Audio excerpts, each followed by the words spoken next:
Hey guys, and welcome back to Battlefront updates and some interesting news regarding the future of Star Wars Battlefront 2, because the EA financial earnings call was just concluded and I listened through the entire thing to see what they potentially had to say regarding Star Wars Battlefront as a franchise and of course Battlefront 2. So first off, the game apparently sold 9 million copies in the first quarter, which means up until December 31st, and they expected 10 million, so it did underperform, which is of course due to the controversy with the game. But I'm still impressed that it only dropped down around 10% under their expectations, considering how big of a backlash the game actually got.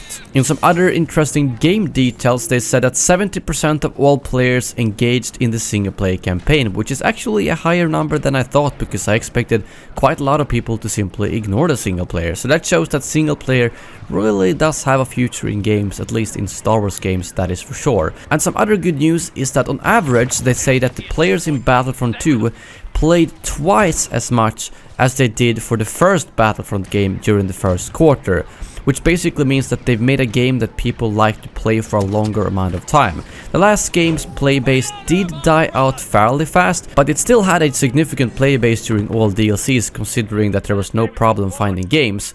So I think that kind of speaks for the future of this game, that they have a better ground to build this game further on, and I'm very glad that they brought up those statistics. They also said that overall in the last quarter, Battlefront 2 obviously underperformed, but that was compensated by the fact that live services overall did a lot better. So microtransactions in FIFA, Madden, mobile games and so on did a lot better than they expected, which shows that, yeah, live service and microtransactions are the future simply. The problem is just that you need to do it in a good way. I mean, it seems like they've done a good job in FIFA and Madden, because I'm not seeing too much complaints about it. From just an outside standpoint, it kind of looks a little bit pay to win, but I haven't seen any controversy at all around those games, so I'm assuming they've done a pretty good job there, and they just thought that the same system would work in Battlefront, which it obviously doesn't. So in regards to the future of the Battlefront franchise, they actually said that they have not decided for any timing for the next Battlefront game yet, and that the next Star Wars game that is coming out is Respawn's Star Wars game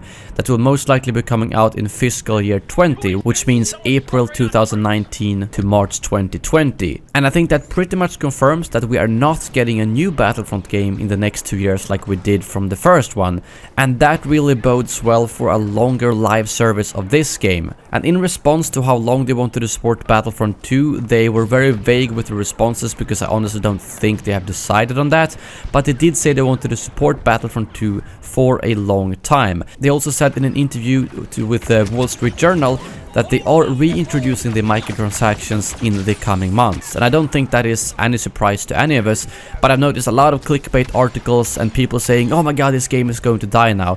Whereas all of us who have played the game and followed the news pretty much know that they've always said that microtransactions are coming back at some point. The question is just how they're gonna look when they return, because obviously they're not gonna return the same way they were before, because then the game would just die and EA would burn. So they are definitely reworking it. And something I want to bring up there is that when the investors asked EA how much money they are expecting to make from Battlefront 2 the coming year, they said that they were very conservative with those estimates, which basically means that they aren't expecting to make a lot of money from Battlefront 2, probably because they're trying some other microtransaction system that they don't know how well it will work. I'm hoping for cosmetics, because that would make a lot of sense, that they are trying out cosmetics. They don't know how much money that is gonna make, and therefore they are setting their goals very low.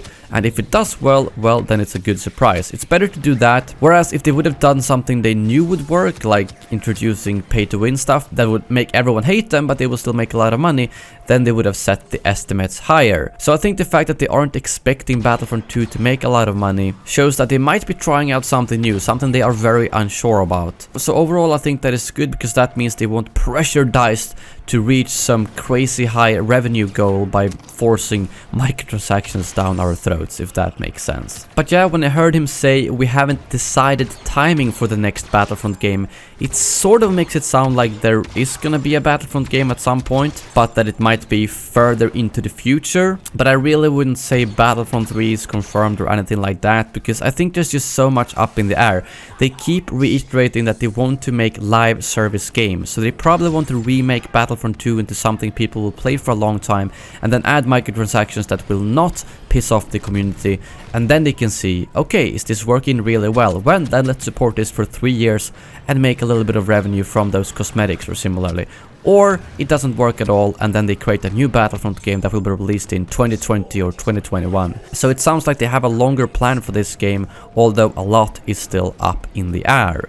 But that is all I took away from this earnings call. There's a lot of reports coming from different directions right now, but these are the things I could summarize regarding Star Wars Battlefront in general. Thank you very much for watching, and as always, may the Force be with you.